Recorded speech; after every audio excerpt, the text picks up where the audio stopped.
bonjour, je m'appelle Marc Obstétard et je représente le club Tout Azimut FAMEC qui est un club de course d'orientation. Alors on peut peut-être définir un petit peu ce qu'est ce club avant de voir pourquoi vous êtes là en fait. Tout à fait. En premier lieu, on peut déjà déterminer ce qu'est la course d'orientation. C'est une activité de pleine nature. Principalement, on peut aussi courir en forêt. Ça s'effectue de différentes manières. On peut soit progresser en marchant ou en courant. Il y a d'autres moyens de se déplacer aussi, tels que le VTT ou le ski de fond éventuellement. Et le but du jeu, c'est chaque orienteur prend le départ avec une carte et une boussole. Il a un certain nombre de points de passage obligés sur la carte qu'il doit relier lui-même en décidant lui-même de son chemin. Alors comment s'est développé ce club de FAMEC ? Le club a vu le jour en 1976, si je ne me trompe, et à l'initiative de quelques enseignants. Et ce qui était assez curieux, puisqu'au départ c'est un sport qui a été amené en France par l'armée, et puisque c'était une activité très importante pour eux, et en fait le côté ludique a pris le pas sur le reste, et aujourd'hui on a un certain nombre de clubs en France, et le nôtre qui est pas trop mal représenté, puisque notre club est en première division. Alors vous êtes militaire ou ancien militaire ? Non, absolument pas. Non, j'y suis venu par le goût du jeu, tout simplement, puisque c'est un sport qui est intéressant en sens que il ne faut pas simplement courir, mais il faut aussi garder l'esprit clair pour pouvoir trouver le meilleur itinéraire possible. Alors là, on ne peut pas utiliser les appareils de la voiture.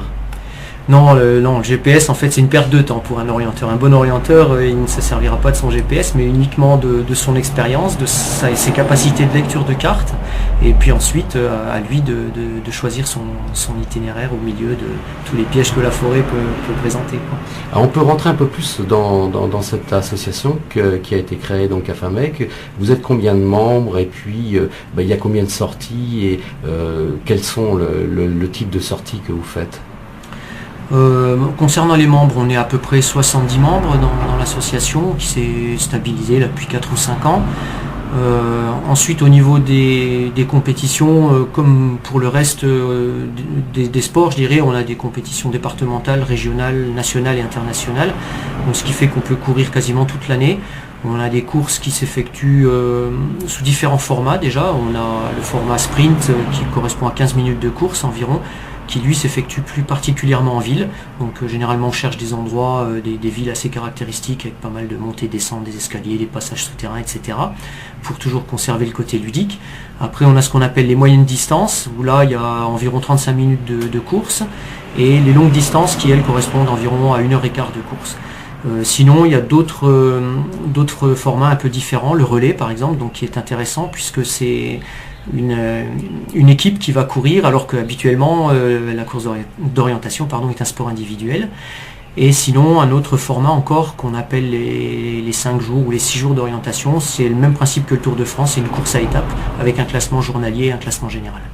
Alors il faut être sportif pour pouvoir adhérer à cette association ? C'est la particularité de notre activité, oui et non je dirais, puisque on a des sportifs très affûtés, puisqu'on a par exemple dans un club de Saint-Étienne un Français qui est pour la 7e fois champion du monde. Et par contre c'est aussi quelque chose qui peut être fait par des promeneurs tout simplement, puisque on parle de course d'orientation, mais rien n'empêche quiconque de le faire en marchant s'il en a envie. Alors est-ce qu'on gagne quelque chose comme dans les rallyes ? Oui, mais bon, on gaspille pas le champagne comme eux. Le club de FAMEC a été mis à l'honneur particulièrement cette année, puisque vous organisez le championnat de France. Oui, exactement. Donc cette année, on organise le championnat de France des clubs de course d'orientation. C'est la plus grosse compétition annuelle organisée en France, puisqu'elle regroupe environ 2000 compétiteurs. On a profité d'un week-end de 4 jours pour proposer 4 jours d'épreuves, sachant que le plus gros concernant les épreuves fédérales se déroulera le samedi et le dimanche. Alors ça a été disséminé sur différents lieux, cette organisation de ce championnat de France. Oui, exactement, puisque l'intérêt de la course d'orientation, c'est justement d'être dans des situations nouvelles à chaque fois, donc chaque jour une forêt différente. Par exemple, jeudi c'est une course qui est organisée par le club de Metz, un sprint, championnat de Lorraine de sprint. Ensuite, vendredi, on fait une grosse journée pour regrouper les scolaires, donc en collaboration avec l'UNSS et l'USEP. Donc on aura des enfants de l'école primaire jusqu'au collège. Alors on va revenir sur ces sigles. UNSS, c'est quoi?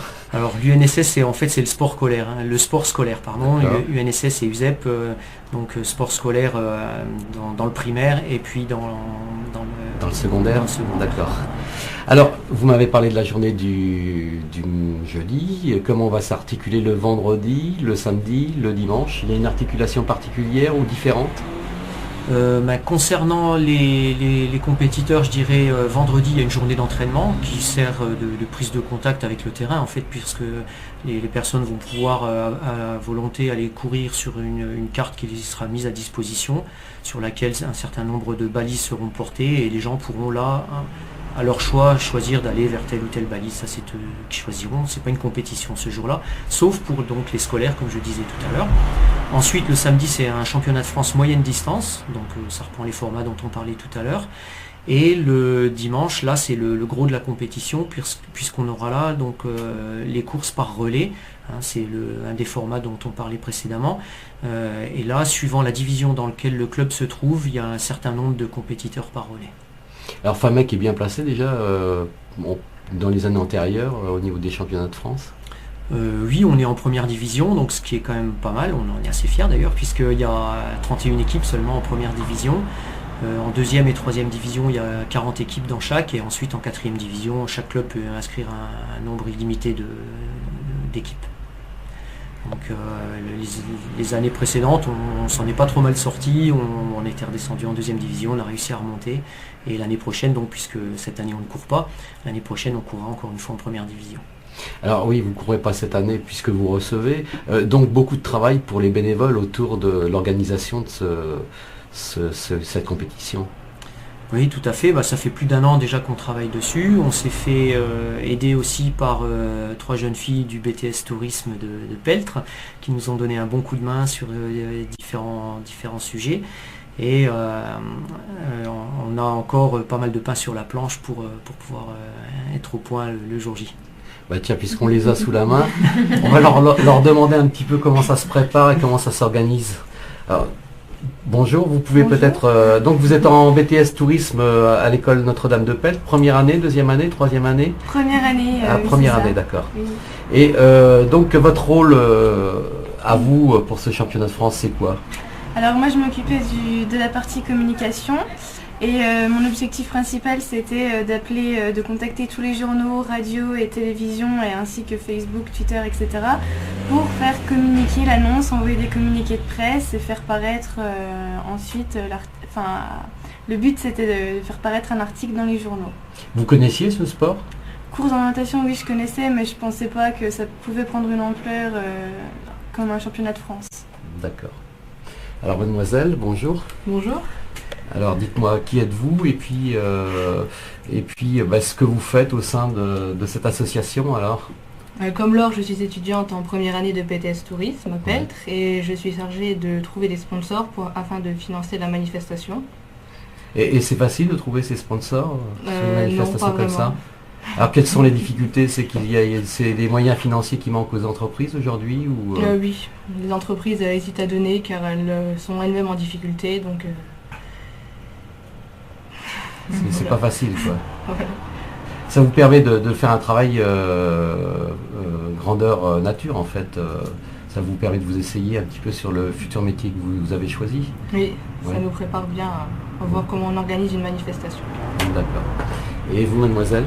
Donc moi, c'est Aurore. Et donc moi, je suis chargée de rechercher des hébergements collectifs et individuels, de rechercher les loisirs à proximité, et donc de faire la mise en page d'un livret d'accueil. C'est combien de personnes qui vont venir là sur ces championnats de France? 2000 par jour.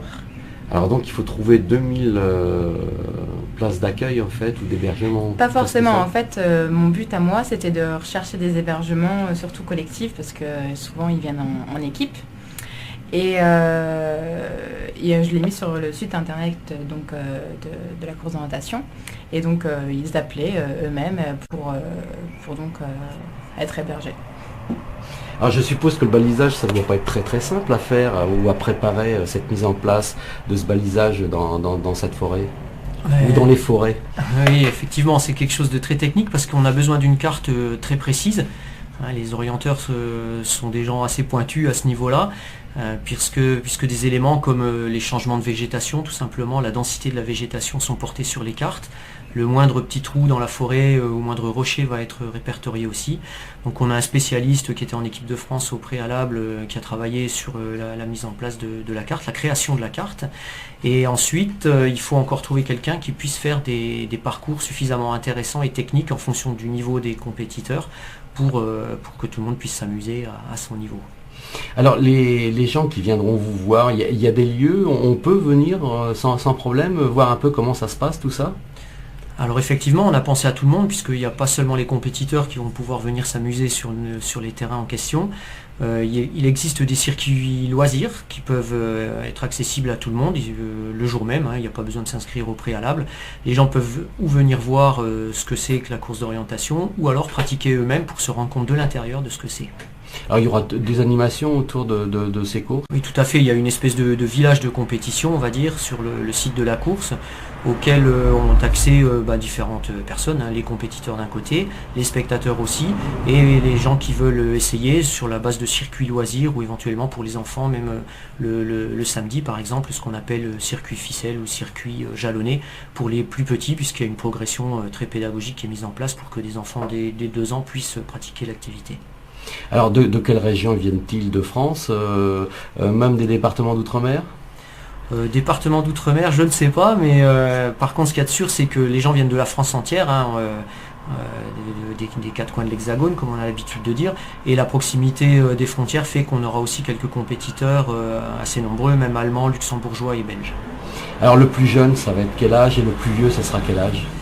L'intérêt de cette activité, c'est qu'on peut la pratiquer en famille le même jour au même endroit, donc ça c'est très intéressant, et je ne serais pas surpris qu'on trouve des enfants les plus petits à partir d'1 an, voire même avant, puisque je disais que dès qu'ils savent marcher, en fait ils peuvent pratiquer l'activité d'une manière tout à fait simple et sécurisée, et de la même manière les anciens, on en trouve beaucoup en forêt, on a des catégories jusqu'à 90 ans, c'est tout à fait possible aussi, quoi.